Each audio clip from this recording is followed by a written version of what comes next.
নমস্কার। শ্রুতিকণার আজকের আসরে শোনাব অভাগীর স্বর্গ। লিখেছেন কথা সাহিত্যিক শরৎচন্দ্র চট্টোপাধ্যায়। ঠাকুরদাস মুখুজ্জের বর্ষীয়সী স্ত্রী 7 দিনের জ্বরে মারা গেলেন।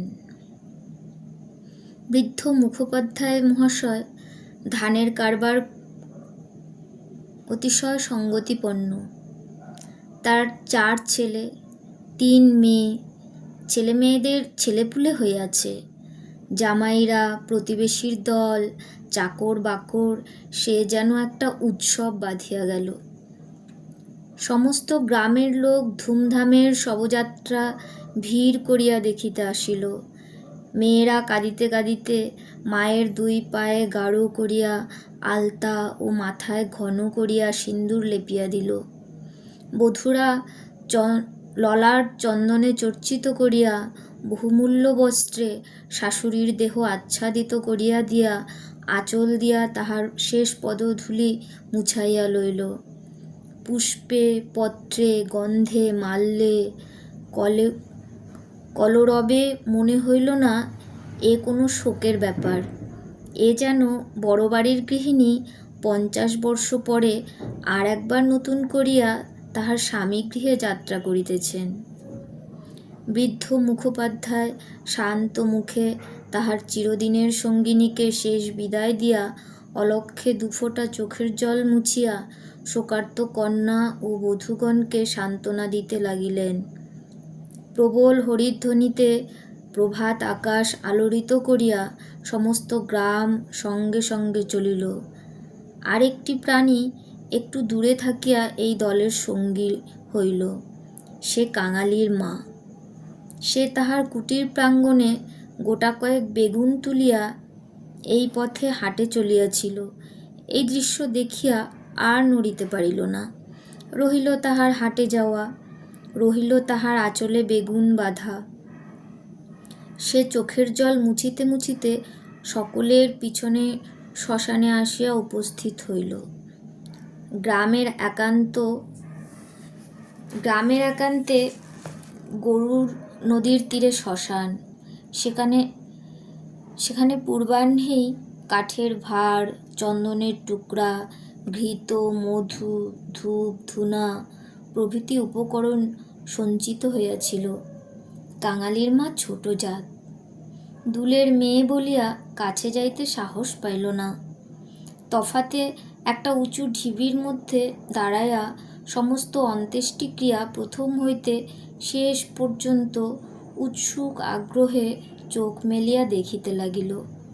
প্রশস্ত ও পর্যাপ্ত চিতার পরে যখন শব স্থাপিত করা হইল, তখন তাহার রাঙা পা দুখানি দেখিয়া তাহার 2 চক্ষু জুড়াইয়া গেল।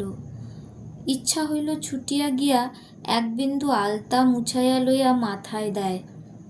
বহুকণ্ঠের হরিধ্বনির সহিত পুত্রহস্তের মন্ত্রপুত অগ্নি যখন সংযোজিত হইল, তখন তাহার চোখ দিয়া ঝরঝর করিয়া জল পড়িতে লাগিল। মনে মনে বারংবার বলিতে লাগিল, ভাগ্যমানী মা, তুমি স্বর্গে যাচ্ছ, আমাকেও আশীর্বাদ করে যাও, আমিও যেন এমনি কাঙালির হাতের আগুনটুকু পাই। ছেলের হাতের আগুন, সে তো সোজা কথা নয়। স্বামী, পুত্র, কন্যা, নাতি নাতনি, দাস দাসী, পরিজন, সমস্ত সংসার উজ্জ্বল রাখিয়া এই যে স্বর্গারোহণ দেখিয়া তাহার বুক ফুলিয়া ফুলিয়া উঠিতে লাগিল। এ সৌভাগ্যের সে যেন আর ইয়ত্তা করিতে পারিল না। সদ্য প্রজ্বলিত চিতার অজস্র ধোঁয়া নীল রঙের ছায়া ফেলিয়া ঘুরিয়া ঘুরিয়া আকাশে উঠিতেছিল। কাঙালির মা ইহারই মধ্যে ছোট্ট একখানি রথের চেহারা যেন স্পষ্ট দেখিতে পাইল। গায়ে তাহার কত না ছবি আঁকা, চূড়ায় তাহার কত না লতা পাতা জড়ানো। ভিতরে কে যেন বসিয়া আছে, মুখ তাহার চেনা যায় না, কিন্তু সিথায় তাহার সিঁদুরের রেখা, পদতল 2টি আলতায় রাঙানো। ঊর্ধ্ব দৃষ্টে চাহিয়া কাঙালির মায়ের 2 চক্ষু অশ্রুর ধারা বহিতেছিল। এমন সময় একটি বছর 14-15 ছেলে তাহার আঁচলে টান দিয়া কহিল, হেতাই তুই দাঁড়িয়ে আছিস মা, ভাত রাঁধবি নে? মা চমকিয়া ফিরিয়া চাহিয়া কহিল, রাখবো ক্ষণরে।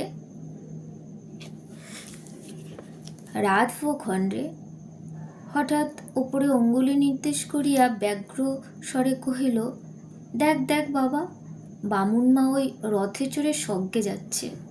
ছেলে বিস্ময়ে মুখ তুলিয়া কহিল, কই? ক্ষণকাল নিরীক্ষণ করিয়া শেষে বলিল, তুই খেপেছিস, ও তো ধোঁয়া। রাগ করিয়া কহিল, বেলা 2 বাজে, আমার খিদে পায় না বুঝি? এবং সঙ্গে সঙ্গে মায়ের চোখে জল লক্ষ্য করিয়া বলিল, বামুনদের গিন্নি মরেছে, তুই কেন কেঁদে মরিস মা? কাঙালির মার এতক্ষণে হুঁশ হইল। পরের জন্য শ্মশানে দাঁড়াইয়া এইভাবে অশ্রুপাত করায় সে মনে মনে লজ্জা পাইল। এমনকি ছেলের অকল্যাণের আশঙ্কায় মুহূর্তে চোখ মুছিয়া ফেলিয়া একটুখানি হাসিবার চেষ্টা করিয়া বলিল, কাঁদব কিসের জন্য রে? চোখে ধোঁ লেগেছে, বই তো নয়। হ্যাঁ, ধোঁ লেগেছে বই তো নয়, তুই কাঁদতেছিলি। মা আর প্রতিবাদ করিল না। ছেলের হাত ধরিয়া ঘাটে নামিয়া নিজেও স্নান করিল, কাঙালিকেও স্নান করাইয়া ঘরে ফিরিল। শ্মশান সৎকারের শেষটুকু দেখা তার আর ভাগ্যে ঘটিল না। সন্তানের নামকরণকালে পিতামাতার মূঢ়তায় বিধাতা পুরুষ অন্তরিক্ষে থাকিয়া অধিকাংশ সময় শুধু হাস্য করিয়া ক্ষান্ত হন না, তীব্র প্রতিবাদ করেন। তাই তাহাদের সমস্ত জীবনটা তাহাদের নিজের নামগুলোকেই যেন আমরণ ভ্যাংচাইয়া চলিতে থাকে। কাঙালির মার জীবনের ইতিহাস ছোট, কিন্তু সেই ছোট্ট কাঙাল জীবনটুকু বিধাতার এই পরিহাসের দায় হইতে অব্যাহতি লাভ করিয়াছিল। তাহাকে জন্ম দিয়া মা মরিয়াছিল, বাপ রাগ করিয়া নাম দিল অভাগী। মা নাই, বাপ নদীতে মাছ ধরিয়া বেড়ায়, তাহার না আছে দিন না আছে রাত। তবু যে কি করিয়া ক্ষুদ্র অভাগী একদিন কাঙালির মা হইতে বাঁচিয়া রহিল, সে এক বিস্ময়ের বস্তু। যাহার সহিত বিবাহ হইল তাহার নাম রসিক বাঘ। বাঘের অন্য বাঘিনী ছিল, ইহাকে লইয়া সে গ্রামান্তরে উঠিয়া গেল। অভাগী তাহার অভাগ্য ও শিশুপুত্র কাঙালিকে লইয়া গ্রামেই পড়িয়া রহিল। তাহার সে কাঙালি বড় হইয়া আজ 15 পা দিয়াছে, সবেমাত্র বেতের কাজ শিখিতে আরম্ভ করিয়াছে। অভাগীর আশা হইয়াছে আরও বছরখানেক তাহার অভাগ্যের সহিত যুঝিতে পারিলে দুঃখ ঘুচিবে। এই দুঃখ যে কি, যিনি দিয়াছেন তিনি ছাড়া আর কেহই জানে না। কাঙালি পুকুর হইতে আচাইয়া আসিয়া দেখিল তাহার পাতের ভুক্তাবশেষ মা একটা মাটির পাত্রে ঢাকিয়া রাখিতেছে। আশ্চর্য হইয়া জিজ্ঞাসা করিল, তুই খেলি নে মা? বেলা গড়িয়ে গেছে বাবা, এখন আর খিদে নেই। ছেলে বিশ্বাস করিল না, বলিল, না খিদে নেই বই কি, কই দেখি তোর হাঁড়ি। এই ছলনায় বহুদিন কাঙালির মা কাঙালিকে ফাঁকি দিয়া আসিয়াছে। সে হাঁড়ি দেখিয়া তবে ছাড়িল। তাহাতে আর একজনের মতো ভাত ছিল। তখন সে প্রসন্ন মুখে মায়ের কোলে গিয়া বসিল।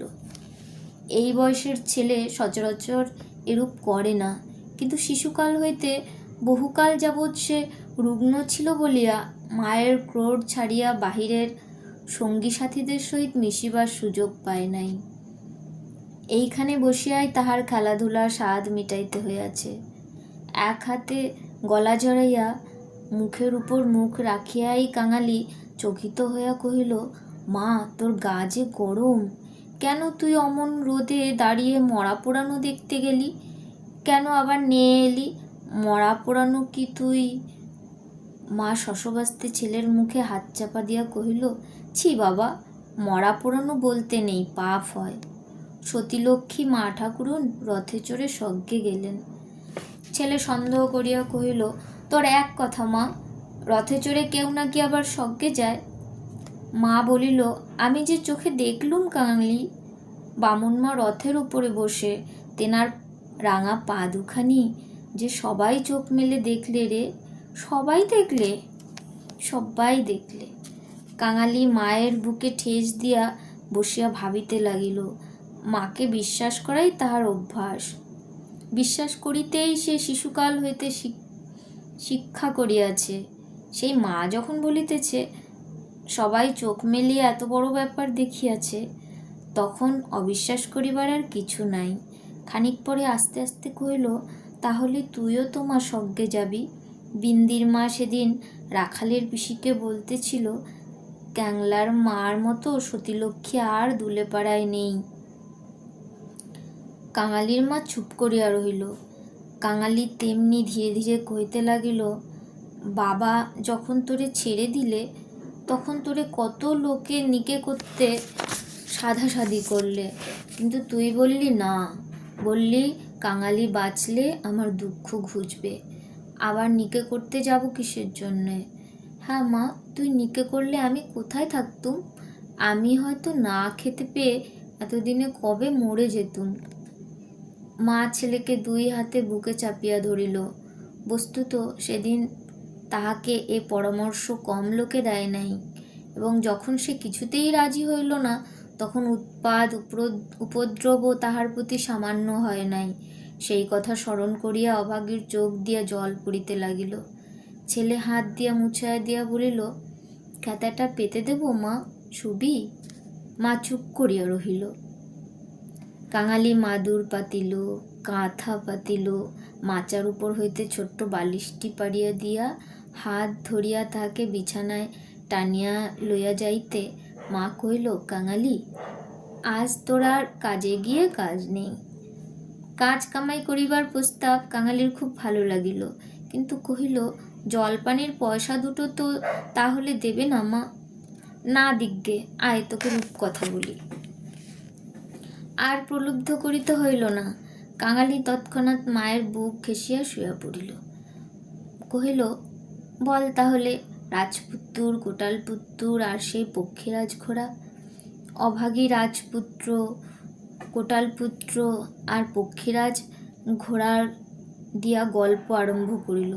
এ সকল তাহার পরের কাছে কতদিনের শোনা এবং কতদিনের বলা উপকথা। কিন্তু মুহূর্ত কয়েক পরে কোথায় গেল রাজপুত্র আর কোথায় গেল তাহার কোটালপুত্র? সে এমন উপকথা শুরু করিল, যাহা পরের কাছে তাহার শেখা নয়, নিজের সৃষ্টি। জ্বর তাহার যত বাড়িতে লাগিল, উষ্ণ রক্তস্রোত যত দ্রুত বেগে মস্তিষ্কে বহিতে লাগিল, ততই সে যেন নব নব উপকথার ইন্দ্রজাল রচনা করিয়া চলিতে লাগিল। তাহার বিরাম নাই, বিচ্ছেদ নাই। কাঙালির স্বল্পদেহ বারবার রোমাঞ্চিত হইতে লাগিল। ভয়ে, বিস্ময়ে, পুলকে সে সজোরে মায়ের গলা জড়াইয়া তাহার বুকের মধ্যে যেন মিশিয়া যাইতে লাগিল। বাহিরে বেলা শেষ হইল, সূর্য অস্ত গেল। সন্ধ্যার ম্লান ছায়া গাঢ়তর হইয়া চরাচর ব্যাপ্ত করিল, কিন্তু ঘরের মধ্যে আজ আর দীপ জ্বলিল না। গৃহস্থের শেষ কর্তব্য সমাধা করিতে কেহ উঠিল না। নিবিড় অন্ধকারে কেবল রুগ্ন মাতার অবাধ গুঞ্জন নিস্তব্ধ পুত্রের কর্ণে সুধাবর্ষণ করিয়া চলিতে লাগিল।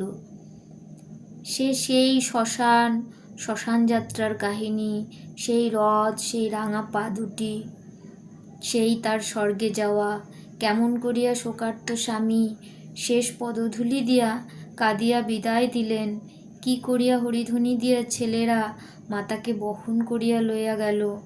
তারপরে সন্তানের হাতের আগুন, সে আগুন তো আগুন নয় কাঙালি, সে তো হরি। তার আকাশ জোড়া ধুঁয়ো তো ধুঁয়ো নয় বাবা, সে তো স্বর্গের রথ। কাঙালি চরণ বাবা আমার। কেন মা? তোর হাতের আগুন যদি পাই বাবা, বামুন মার মতো আমিও স্বর্গে যেতে পাবো। কাঙালি অস্ফুটে শুধু বলল, যা, বলতে নেই। মা সে কথা বোধ করি শুনিতেও পাইল না।